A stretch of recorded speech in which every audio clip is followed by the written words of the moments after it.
comic book fans. Welcome to Anachronic Comics. Here we are, Season 1, Episode 2 of 101 Dark Knight. That's Knight, because we've been looking at Batman and his precursors and imitators. All right. So we had Episode 0 and Episode 1. So we're going to put those links at the end of the video. And today we're going to be looking at the Golden Age, Dark Knights in the Golden Age. And we have our professor of the Dark Knight. We have Digital Dave. Dave, my friend. How you doing, Dave? Good to see you again. I'm doing great today, Joe. Thank you. Yeah. So, Dave, we had 2 great episodes where we just kind of introduced everybody to this. And we're going to have multiple seasons, it looks like, and a full 6 episodes to Season 1. This being Episode 2 and the Golden Age. Why don't you tell us a little bit about what we did in Episode 1 for people that missed it, so they will definitely click on the link to it and watch it after we're done. So back in Episode 1, we actually took a look at some of the other inspirations by Bob Kane and Bill Finger for Batman, as well as some characters in literature that could have been inspirations or predecessors of the Batman persona. And we found 15 of them in that episode, and you add that to the 2 from the previous Episode 0, we've got 17 of these characters so far, on our way to over 101. Over to 101. So 17 down and 84. I think 84 to go, yeah. Okay, 84 to go. You see, I can add somewhat, anyway. All right, so we're going back to the Golden Age. So I'll give it up to you. You're our professor of the Dark Knight, and so I'll follow along with you. I've got some visuals for us as we go along. So I'll bring up the first one, okay? Well, before you do that, I just want to say that in this Golden Age, we start to see the emerging of alpha beings, speedsters, magicians, detectives of various types. And as we go through this, you're going to find that what we're going to present now were contemporaries that were kind of like Batman, some more than others. But let's start off with the first one. Okay, let's bring them up. Well, this looks familiar. Well, actually, that was the first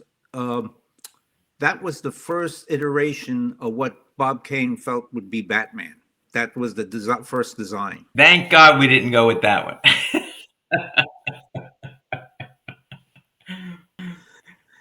So we won't count this one, but I thought that people would be interested in seeing that this was the original concept. Yeah, so he almost with the red and the mask. I mean, he did have kind of these wings, right? I mean, bat wings, I guess, and a utility belt. It looks like, and a utility belt. But he had kind of like one of those Superman-like spandex, suits with the weightlifter pants, the underwear on the outside pants, and so forth. Though, and no cowl, just a domino mask. Just a domino mask, yeah. So he didn't. So that's what he was. Now he showed that to Finger, right? To Bill Finger. I believe so. Yes. Yeah, and thankfully Bill Finger said, "I don't think so." All right. Shall we go to the next? Yes, please. There we go. So this is what ultimately came up. Right, and at least my understanding is that Bill Finger had a lot to do with what Batman eventually did look like. At least that is correct, and he almost has a Bela Lugosi Dracula stance in this. If you look, that's true. Yeah, the arm up like that. If you got older fellows like me used to watch the reruns of the Bela Lugosi Dracula movies, he used to take his cape and go and turn into a bat or whatever it happened to be. So that was cool. All right, very good. All right, next.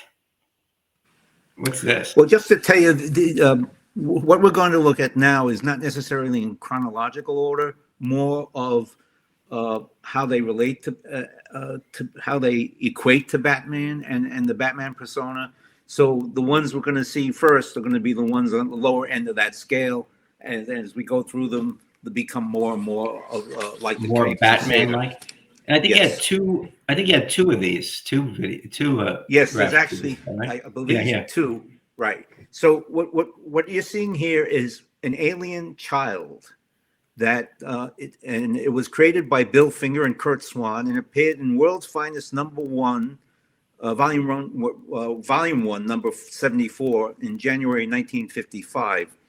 It was an alien child creature that is able to emit force beams from its hands and also change his shape. And at one point, he adopts the shape of Batman, and he actually saves Batman from robbers, and then takes on Batman's form and flies off in the night to play. But anyway, this is on the low end of the scale, as I said. But he was like one of the first imitators of Batman, and his inspiration was Batman himself. Okay. So we're going to kind of go up the ladder from Exactly. less like Batman to more like Batman. Right. Okay, let's go on then. Here's the first one. This is the Flying Fox, created by Terry Gillickson and first appeared in More Fun Comics in November of 1938. His name was Rex Darrow and was a heroic aviator. And he's known as being an air adventurer and sky sleuth who wore a World War I style flying headgear, which resembled a fox. Those could be fox ears, but they could also be bat ears, I think, too. They look like it, yeah. Yeah. Yep. His plane was called the Dawn Streak, and it was one of the fastest ever built. And he had a sidekick, a co-pilot called Buzz Blair. He went after air pirates, assorted killers, and spies as well. Yeah. Okay. Well, This is an this is interesting really character. digging back. This is the first Moon Man as the character, created by Frederick C. Davis and first appearing in 10 Detective Aces, July of 1933. So Stephen Hatcher was a police detective and a son of a police chief of Great City. He would don this global helmet and made out of one-way Argus glass to fight crime at night and steal the ill-gotten gains of the corrupt. He wore a black cloak and gloves, and he stole money from criminals and distributed it to the needy, kind of like a Robin Hood character. He carried an automatic weapon and was willing to kill criminals, so he didn't pass the non-lethal test here. No. He did have a law enforcement adversary called Lieutenant Gil McGuinn, and active sidekick for a former boxer by the name of Ned Angel Dargan. Yeah. Before anybody else says it in the comments, I have to say that looks like a fishbowl on his head. And the other thing is, I'm saying if it's one-way glass, so they can't see his face, understand. How the heck is he breathing through that thing? I mean, come on. I don't know. This character has been resurrected recently. I saw it in a graphic novel. Now I'll have to try to dig up where that was. Okay, up next, The interesting Hangman. person here. Yep, the Hangman. Clipped by Cliff Campbell and George Storm, and he first appeared in Pep Comics in 1941. His name was Bob Dickering, a ruthless vigilante, and who was spurred by the murder of his brother John Dickering, otherwise known as the Comet, and he pledged vengeance upon the criminals that did that, as well as all other criminals. He announced his presence. Yeah, he announced his presence by using a flashlight to shine the image of a gallows on the nearest wall to a criminal he's caught in the act. So that was kind of like his own personal bat signal. That's interesting. Like, as if like, all right, I'm going to hang you now, right? That's it. Right. Interesting. The Hangman, huh? All right. Right. He also had a nemesis that was called the Clown. There you go. Another Joker reference. Yeah. Yeah, exactly. Up next, the Challenger. The Challenger. Yep. I'm going to probably slaughter this name. Charles Wojtkowski, Ray Gill, and Nick Carlton created him, and he appeared in Daring Mystery Comics #7, published by Timely Comics in 1941. Okay, so Bill Waring was a young lawyer and he got bullied a lot, but never told his father. Upon uncovering evidence of city government corruption linking crooks and politicians, Bill's father took it to the DA's office, not realizing that the DA was corrupt himself, and therefore his father got himself killed. Whoa. After that All right. happened, Bill became obsessed with avenging his father and decided to travel all over the world to learn to use every conceivable weapon, selling all his possessions to get enough money. He returned to America, mastering other sports, and learned the greatest weapon was fair play, which harkens Really? back in the future to Mr. Terrific, right? Mr. Terrific, yeah. Right. He was known as the master of 1,000 weapons, uh, and he did have a law enforcement liaison that knew what he was doing. It was the local police commissioner. All right. Okay, on to the next one. Now, okay, now this is very much bat-like here. Yes, yes, we're getting closer now. So this Look at was the the bat. bats and everything here. And what's the guy's name? The bat. What's his name? The The bat. bat. Wow, look at that. It I was love it. created by Reed Crandall and first appeared in Modern Comics number 70 in 1948. He was more of a bat than Batman in the sense that he was actually blinded and terribly disfigured in a train crash, and a plastic surgeon, or was unable, I should say, to restore his sight and appearance. He was sent to a private sanitarium without his parents' consent, and the surgeon administered unidentified glandular fluids extracted from bats. So, Mm. could this been the first man bat? Yeah, When you think sounds like about it, it. yeah. Yep.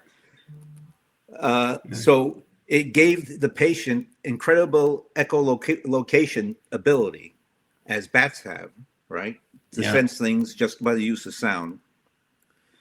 However, it drove him kind of insane, and he embarked on a career of violent crime, calling himself the Bat.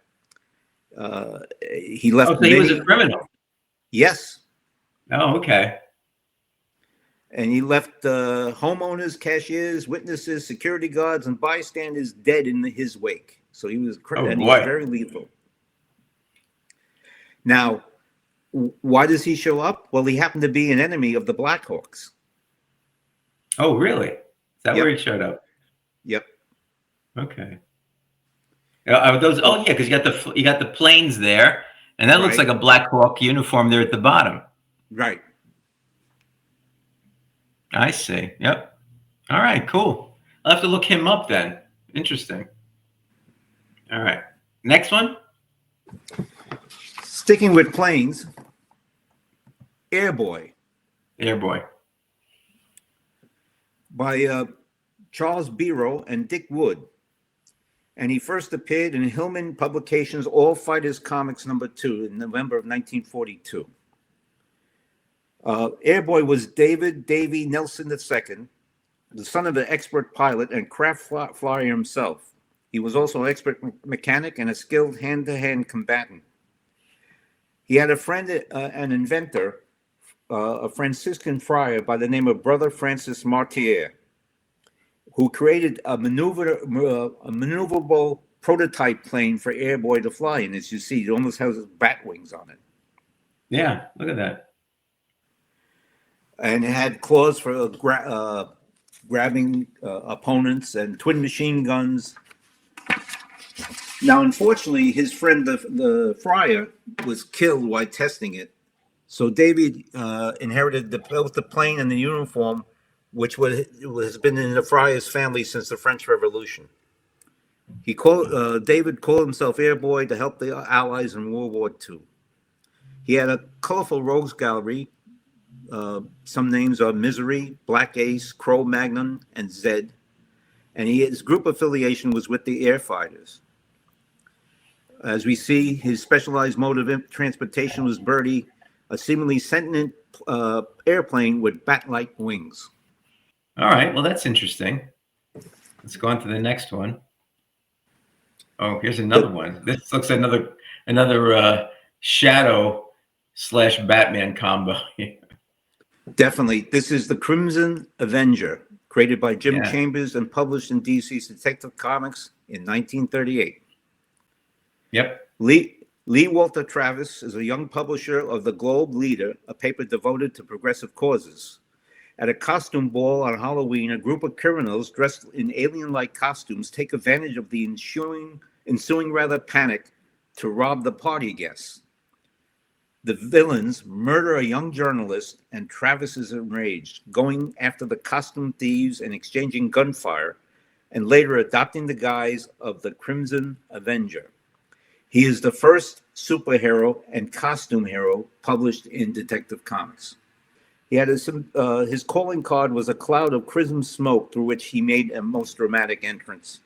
Hmm. And of course, he was motivated by tragedy, the death of that journalist who happened to be his girlfriend, Claudia Barker, who was shot during that robbery. Well, I think also, I mean, he's been in the modern age also. They brought him up into the modern age, so he's made some appearances there. Okay. All right. Next one up. That's an Now we interesting have the character. second Moon Man. This is Oh, the another second, Moon Man. Moon Man yes, 2. first appearing in Mystic Comics #5 in 1941 by an unknown writer and Fred Gardinier. And this was published by Timely Comics. Now, as you see, this Moon Man sported a glowing full moon emblem on his chest. His powers seemed a little vague, aside from breaking and entering, mostly through windows, and tussling with hoodlums. He had an elevated sense of justice, and took it upon himself to right the wrongs that he perceived. His name was Larry. We don't ever know what his last name is. Larry. I love He it. was affluent, and he had a hidden lair in a high-rise secret penthouse headquarters. So, Dave, I have a question for you. If he was so affluent, why couldn't he afford long pants? That's all I want to know. Maybe he liked Robin's style. Well, it's like some of the other ones, some of the other heroes that didn't have, pants on or didn't have long Right. pants on, I guess. All right. Yeah, this guy looks interesting. This is the Raven, created by Frederick C. Douglass and first introduced in Surefire Comics #1 in June of 1940. He took on whenever there was a problem that the police were physically or legally equipped to handle. In real life, he was Detective Sergeant Danny Darton. He was based in New York City.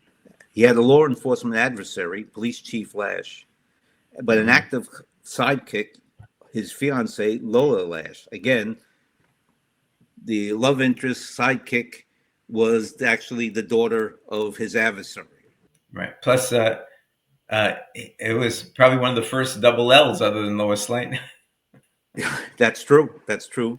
And his chauffeur was a Ned Angel Dargan. Now, when I was a Boy Scout, my patrol was the Raven Patrol. So now I got to look into this guy a little bit more because I feel like I have an affinity for him a little bit. Mhm. Okay. Love the phone on the desk here too. That's cool. All right, let's go on. Now this guy Okay. here. This is the Owl. Oh, the Owl. Okay. By Frank Thomas and published in Dell Comics in 1940. Police Detective Nick Terry adopted the guise of the Owl to protect his town of Yorktown. No superpowers, he relies on his fighting skills and a number of gimmicks, such as his flying owlmobile and a cape that functions as a hang glider and a handheld blacklight gun that casts the beam of darkness. He had a fiancée who was a newspaper reporter by the name of Belle Wayne. And she knows his secret identity, and she eventually becomes his sidekick as Owl Girl. Every owl, but see, he wasn't an owl man. No, he was just the owl. So maybe she should have been the Owless or something like that. I don't know. Well, she was also known, I saw someplace else, as Lady Owl. So Oh, Lady L. Lady L is good. I like that one. Not bad. yeah. Okay, let's go on now. All right, I like the, well, I like right away. I like the red uniform, the red costume. I like. It looks like he has a little pencil mustache, which I like. And is that his hair sticking out on that? What is that? Okay. This is And Mr. Scarlet by Mr. Scarlet, France of course. by France Heron and Jack Kirby. First introduced in WoW Comics in 1940, which was originally published by Fawcett. Mm-hmm. He was a district attorney, and by the name of Brian Butler, who eventually became a detective as the crime-busting vigilante at midnight every night. Unfortunately, Mr. Scarlet was so successful that he put himself out of the job as district attorney. I He got like rid of that. all crime in the city, so they didn't need a district attorney anymore. There you go. So by day, he looked for odd jobs to support himself, and at night, he fights evil as Mr. Scarlet, the Red Knight of Justice. He's assisted by his secretary, Miss Cherry Wade, and by a young sidekick named Pinky. You're kidding me. Pinky? Pinky. Really? Well, Mr. Scarlet, Pinky. I know, I know, Uh, I know. Yeah. and he did have one superpower. He was able to fly, which they never really explained how that happened. Hmm. Okay. He carried a ray gun, that he rarely used, usually relying on his wits and his fighting ability. And he used invented devices to help him apprehend criminals and had great acrobatic and hand-to-hand combat skills. Oh. Mm-hmm. And his confidant was his secretary, Miss Cherry Wade. Okay. Let's go on. Well, this is interesting. Yes, this is Mr. Terrific, which is now in the DC canon. Originally by Charles Reisenstein and Hal Sharp, appeared in Sensational Comics in 1942. He was rich and talented by the name of Terry Sloan, who became bored with his life and turned to crime fighting as a hobby. There was no motivation here, as far as I could tell, of some tragedy. He had a photographic memory, Olympic-level athletic skills, and a mastery of martial arts that made him a virtual Renaissance man. They used to call him the man of 1,000 talents, and he turned to fighting crime when he found himself excelling at everything else. So to me, I think I always thought that Mr. Terrific was a kind of an interesting character, and there was always thoughts about like who was the smartest. I don't know, character in DC lore, and they were always. I think Mr. Terrific. Let's see if I can remember. Was eventually voted as being the third most smartest. I think Luther beat him out. And who else? There was somebody else. Yeah, it might have been Batman actually. I can't remember now, but I remember him being voted number 3, the third most intelligent character in the DC universe. This goes back a number of years, so who knows? Maybe there are more intelligent ones now here. Okay. All right. Next up. Oh, the Spirit. Yes. Yes, by the famous Will Eisner. Mm-hmm. First published in 1940 by the Register and Tribune newspaper syndicate. So he first appeared in newspaper comic pages before he actually got his own book. He was the persona of a young detective criminologist by the name of Denny Colt. In the first 3 pages of the premiere story, Colt was killed, but later revealed to a friend, Central City Police Commissioner Dolan, that he, in fact, had gone into suspended animation caused by the villainous Dr. Cobra's experiments. So he never really died.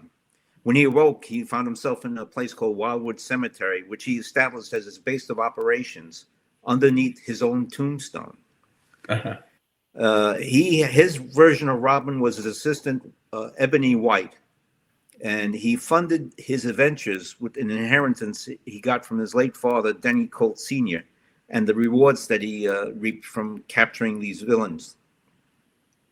Originally, he was based in New York City, but later the adventures took place in Central City, not tied to one locale. His adventures took him all over the world. Okay. He had a colorful rogues gallery also: Mr. Carrion, the Octopus, the Black Queen, Dusk, Twilight. He had multiple adversarial love interests. To name three: Pigel, Silk Satin, and Sans Serif. Well, he's a good-looking guy. Yep. And he had an autoplane that he used that can turn into a car, and vice versa. Again, his law enforcement liaison was Commissioner Eustace Dolan. Okay. All righty. And next up, well, I know this guy. Yes. Dr. Midnight. Yeah. By Charles Reisenstein and Stanley Joseph Ashmeyer. In 1941, the hero appeared for the first time in All American Comics. McNider was a young surgeon who was blinded after a grenade went off in front of him, caused by gangster Killer Maroney, and gave him the ability to see in the dark. He decided to use his special power to fight crime. Now, it should be noted, in 1970, there was a issue of Justice League of America number 82 that Superman, the Flash, and Dr. Midnight are attacked on Earth 2. And it ripples across the multiverse, knocking out Earth 1's Superman, Flash, and Batman on Earth 1. So this kind of was equating Dr. Midnight with Batman in that issue. Yep. His sidekick wasn't human. It was an owl named Hootie. There he is. And his inspiration of the character was the owl crashing through his window, kind of like the bat for Bruce Wayne. Mm-hmm. And that's all I have on the owl. Okay. All right, cool. Okay, next up, it's the same character, but by two different people. So it's going to be the Black Owl number 1 and number 2. It was created by Robert Turner and Pete Reese, created in 1940 and published in Prize Publications. Doug Danville, being a bored and wealthy playboy, again, decided to add meaning to his seemingly pointless life by fighting the criminal element hand to hand. Originally, he called himself K the Unknown, but then quickly changed his identity to the Black Owl. His original costume was a tuxedo and an owl mask, but he soon switched to this blue and red costume.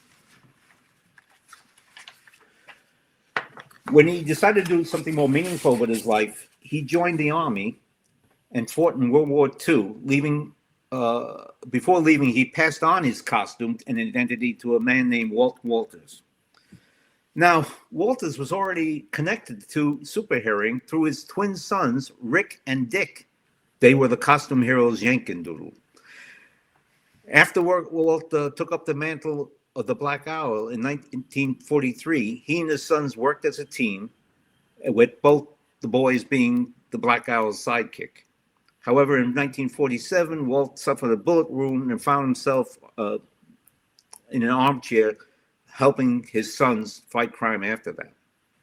Motivated by tragedy, the second Black Owl was motivated by a group of Hitler supporters that killed his wife.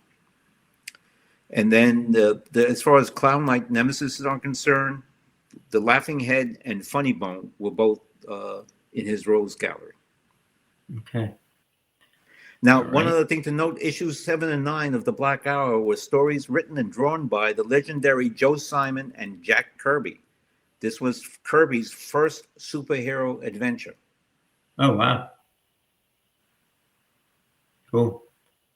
All right. Yeah, this guy here looks almost like a Superman. Yes, he does. He is the Angel, and he was created by artist Paul Gustafson, an unconfirmed writer. And he first appeared in Marvel Comics number 1. in Okay. 1939. Really? Okay. He was What were? affiliated with the All Winners Squad and V Battalion. He had an active sidekick named Timmy, and his calling card was a giant angel shadow. He would cast this angel shadow, and once he subdued his victims, he would pin a note containing a poem to the Mm. victims. He honed his skills in Hong Kong, and his character inspiration actually was the two-gun kid leaving him with his famous mask and his two guns as a gift, with a note saying it was from one hero to another. You have a little bit of affinity for Two Gun Kid because that's where my name appeared in one of his issues, I think number 17 or something. I forget Oh, which. I remember that. Thanks to my friend Mark for when I found out which comic my name was on, he actually had a copy and A-okayed it to me. So next up, ooh, I like this one. Black Book This is Detective. And I guess that's the Masked Man, right? this is the second Black Bat. Oh, okay. Yeah, we We talked saw about the the first Black one, Bat in our episode 1, right? Yeah. correct. So different character entirely by Norman A. Daniels, writing as G. Wayman Jones, and in July 1939 in Triller Publications, uh, in a book called The Black Book Detective, as you can see up there. And he was a crime fighter who originally was a district attorney by the name of Anthony Quinn. He became the Black Bat after being blinded and disfigured by acid when trying to save evidence against Oliver Snate in court. And this idea was borrowed a few years later by DC Comics for the creation of both the hero Dr. Midnight and the Batman villain Two-Face. Mm. I was And going I to say, dare sounds like say, Two-Face. Yeah. maybe Daredevil also. I mean, he wasn't blinded in court, but the fact that he was a lawyer who was blinded. Yep. Yep. There is a connection there, I would say. Yeah. So Quinn encounters a mysterious woman who tells him that her father is a small town policeman who is dying from a gangster's bullet and is willing to donate his corneas to Quinn so he can see again. Yeah. 4 months later, Quinn finds he can not only see normally, but he can see perfectly in the dark also. Interesting. I love I love his expression there in the on the cover, along with the expression of I guess the criminal or whatever, you know. But look at him like, yeah, I got you. So he had a law enforcement adversary who was a bulky lieutenant who eventually became a captain by the name of McGrath, kind of like a Harvey Bullock, if you will. And he left bat-shaped paper stickers on his victims. He had a heavily modified car that he drove around in. His outfit was a black outfit with a mask, gauntlets, and a ribbed cape. He had a hidden secret crime lab, and he had an active sidekick by the name of Jack Butch O'Leary. His confidant was Carol Baldwin, his girlfriend, and also his valet, Norton Silk Kirby. Black Bat and Batman hit the newsstands months apart.